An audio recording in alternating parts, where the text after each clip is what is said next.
Bom, boa noite a todos. Meu nome é Milane.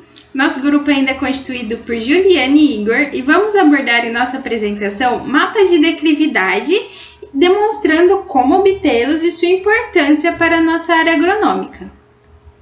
Aqui está o nosso roteiro. Iremos caracterizar a declividade, conceituar, demonstrar como são obtidos seus mapas, a classificação, a utilidade e importância e alguns exemplos práticos. E por fim, traremos algumas perspectivas para estes mapas.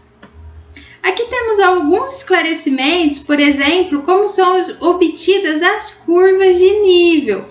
Ao longo dessa, cada linha cotada corresponde a uma mesma altura e tais linhas elas possuem as mesmas distâncias entre si. Assim, quando vemos o mapa da forma como está aqui abaixo, ele é correspondente à imagem aqui acima. Se a gente colocar num gráfico, se alguém tiver curiosidade, depois eu posso demonstrar, como as curvas de nível, elas têm as mesmas distâncias, quanto mais próxima uma das outras, maiores as declividades. Bom, e aqui ao lado, a gente tem a diferença entre hipogeometria, que é a representação gráfica do relevo dos mapas de declividade, que a gente vai ver do que se trata a seguir. Que trouxemos a relação entre estes mapas, onde quanto mais próximas as linhas dessas curvas de nível, maiores as declividades, como já foi mencionado. Bom, os mapas de declividades, eles são obtidos essencialmente de duas maneiras. A partir de cálculos, levantamento de declividade, das informações espaciais, e a gente vai tratar como que são realizados esses cálculos, ou quando se utiliza computadores para os processamentos desses dados. Aí a gente lança mão de uma ferramenta de software como o ArcX, o Google Earth Pro, para quê? Para tratar e manipular e até apresentar, esses dados. A gente vai ter um banco de dados que são georreferenciados e quando a gente apresenta ele em mapas, é quando é a etapa final dessa obtenção desses mapas. Os cálculos de declividade, eles são obtidos em porcentagem. Em sua maioria, nós fazemos a elevação no ponto 2 menos a elevação no ponto 1. E o resultado vai ser dividido pela distância entre esses pontos. Aí a gente multiplica o que deu por 100. A gente vai ter a declividade em porcentagem. No próximo slide, a gente vai ter um exemplo com desenho que vai ficar mais fácil de visualizar. E para obter a declividade em grau, calcula-se o arco tangente da distância vertical dividido pela distância horizontal. Aqui a distância vertical foi dividida pela horizontal, ou seja, 0,8 dividido por 2,7. E a gente obteve 0,29, que multiplicado por 100, a gente vai ter uma declividade de 29% nesse terreno. Bom, em mapas de declividade, dividimos essas classes, essas diferenças, através da gradação de cores, que será correspondente a uma faixa de declividade. Na maioria dos casos, como dito, vai ser expressa em porcentagem, como demonstrado aqui na figura abaixo. Trouxemos também a classificação do relevo em função destas declividades, segundo alguns autores e instituições ao longo do tempo. Por exemplo, o ITESP, ele classifica declividades maiores que 45 graus como íngremes e entre 5% e 10% como ondulado. Já em Embrapa, entre 40% e 75%, o relevo é classificado como montanhoso e acima disso escarpado. E ondulado de 8% a 20%. Já o INCRA classifica relevo ondulado com declividades entre 5% e 10% e traz também a correspondência em graus dessas porcentagens em declividade. Bom, dentre os softwares utilizados para gerar tais mapas de declividade, pode citar o ArcX, o ArcView, o Google Earth Pro, o MicroStation e o Spring. Trouxemos esse estudo de caso que mostra as diferenças nos mapas de declividade obtido por cada um desses softwares. No primeiro caso, temos um mapa de declividade em porcentagem. A partir temos o ábaco, que é esse daqui. E ao lado temos o mesmo mapa confeccionado pelo software MicroStation e aqui pelo software ArcView e por fim pelo software Spring do INPE. Podemos observar que há diferenças visuais nos mapas obtidos pelos diferentes métodos e software. Aqui temos um exemplo da classificação segundo o software ArcX.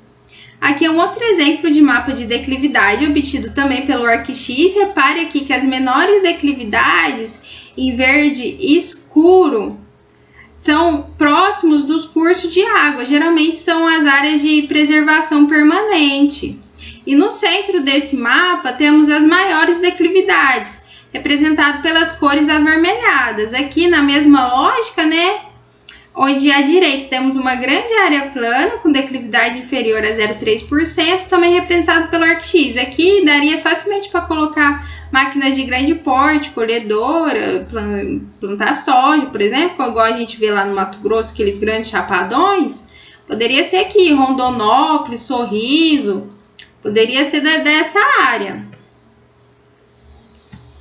Trouxemos aqui por meio de exemplos práticos e estudos científicos que mesmo com a adoção de práticas agrícolas, como a adoção de irrigação pivô central, não vão ser capazes de quê? De tornar áreas com declives moderados, com declives moderados, que é aqui, por exemplo, essa faixa, em áreas agriculturáveis, plenamente agriculturáveis. Por exemplo, a aptidão agrícola aqui, ó, tá restrita nesse que tem um relevo moderado, embora aqui, ó, toda essa área tem uma aptidão agrícola muito favorável. Na área que tem aqui o relevo mais acentuado, vai comprometer. E por que compromete?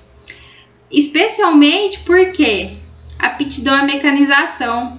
Também aqui na mesma área não vai ser muito apto à mecanização agrícola, além de ter um maior potencial à erosão laminar. Bom, nesse estudo, por exemplo, temos a relação entre os mapas de classe de declividade e cobertura do solo. Repare aqui que a cana-de-açúcar, em amarelo aqui, majoritariamente foi implantado o quê? Em áreas com declividade menores que 5%. Aqui trouxemos que a cultura dos citros e da cana-do-açúcar são majoritariamente implementadas em áreas com declividade de até 10%. Já a cultura do café, a declividade encontrada em 50% dos cafezais é entre 8% e 20%. Aqui mais não pela declividade, mas sim pelo clima que ele exige, que é um clima para florescimento um pouco mais ameno. Na verdade, nem é um mito achar que é ameno, porque na verdade tem que ter amplitude térmica. O que seria isso? A diferença nas horas da temperatura ao longo do dia, a temperatura mínima e máxima tem que ser mais alta para ter uma ótima florescimento. Bom, aqui um outro estudo que confirma que as declividades maiores de 70% não haverá atividade agrícola, somente mata nativa ou pecuária. Já a atividade de cana-de-açúcar e citros se encontra na classe de declividade de 5% a 10%, sendo que as declividades maiores que 15 são classificadas como um limite para a mecanização e mais propensas a processos erosivos e perdas. E confirmando, a cultura do café permite até requer maior declividade para o seu êxito, mas não é eu falei que é por causa da declividade, mas na verdade é que eu não quis entrar, porque isso daqui a gente viu lá em Grandes Culturas, o professor Leandro. O café, ele exige temperaturas mais amenas por causa do que eu já mencionei dessa amplitude térmica no dia para o seu ideal florescimento. E que as maiores declividades limitam também essa mecanização e vai favorecer a erosão, no outro estudo. E nesse estudo um pouco mais abrangente, nos permite afirmar que a intensidade da agricultura mecanizada é diretamente proporcional às mais baixas declividades, que é indicada aí pelo círculo azul. Aqui, cadê? Não tá funcionando aqui. Pelo círculo azul, ou seja, mais baixa declividade. Já para pecuária em área com relevo ondulado, são as mais utilizadas na região, ou seja, ondulado para pecuária. E o montanhoso que é classificado com declividade superior a 45%, vai predominar o quê? Vegetação nativa, que é aqui nessa setinha. Portanto, concluímos que a porcentagem de declividade influencia e, de certo modo, pode até determinar qual a aptidão agrícola e a mecanização ou não da propriedade. E os mapas de declividade nos auxiliam a tomadas de decisões mais assertivas quanto às escolhas. Ou seja, a partir dos mapas de declividade, tem-se as destinações dos talhões, uso e ocupação dessas áreas e um manejo específico para cada demanda, trazendo assim a eficiência, menores perdas e maior rentabilidade. Sempre buscando, ou seja, assim, um maior rendimento, seja pela distribuição dos talhões, no uso e ocupação do manejo do solo e na transição de determinado tipo de máquina na área. Por exemplo, uma máquina alta, geralmente, talvez necessariamente vai requerer uma área um pouco mais plana, menos declivosa.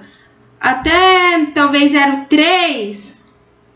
A gente falou aqui 3 graus, mas a gente falou 15%, talvez, não sei se as máquinas de hoje, o professor pode falar aí, ele é expert nessa área da aula de mecanização, até que ponto essas máquinas mais altas, essas colhedoras, pode adentrar em relevo declivoso, ou seja, vai limitar. Se você quer colocar, por exemplo, uma soja, aí tem que ter esse mapa de declividade para saber se você vai conseguir entrar com uma colhedora e qual tipo de colhedora que vai permitir fazer essa colheita, né? E ainda a gente sabe que pode contribuir esses mapas de declividade para menor erosão hídrica e perdas de fertilidade com máximo rendimento e maiores lucros. Por quê? Porque em talhões que você identifica que tem essa declividade alta, você já pode entrar com um manejo específico. Bom, as novas perspectivas são que cada vez mais as ferramentas do geoprocessamento, o sistema de informações geográficas e o georreferenciamento, eles vão se comunicar entre si, que com o advento de drones mais avançados e dos múltiplos aplicativos que vão permitir e já permitem esse monitoramento em tempo real, essa tecnologia se torna cada vez mais acessível e faça parte cada vez mais do cotidiano dos agricultores e profissionais da área agronômica. Bom, antes de terminarmos, a gente trouxe algumas curiosidades para quem se interessar, buscar na internet. Nesse portal do governo, deixamos o link do slide aqui para acesso, logo aqui embaixo, permite que se faça o download de cada macro-região em resolução, que permite aproximações, que é possível visualizar nos mapas os bairros de cada município, por exemplo. Aqui trouxemos um outro portal em que também é possível esse recurso, por exemplo, ao procurar o Brasil e tentar localizar o município de Barretos, a gente vê aqui o mapa de declividade, né, de altimetria, que quanto mais vermelho, maior é a altitude. E Barretos vai estar localizado a 531 metros de altitude, classificado como mediano. Que, embora aparente mais de longe, se tratar de um relevo homogêneo, como aqui, quando nos aproximamos, vemos as grandes variações de altitude, relevo e declividade, mesmo no mesmo município. Dá para ver também as curvas de nível que eu tinha mencionado aqui, ó. E aqui perto das águas aqui, do rio, é provável seja um curso d'água, né? As menores declividades.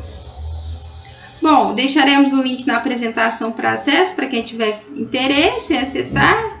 Essas são as nossas referências. Muito obrigada a todos, tenham uma ótima noite. A gente está aberto aqui para alguma dúvida, questionamento, curiosidade. Se a gente falou meio rápido. Muito obrigada mais uma vez.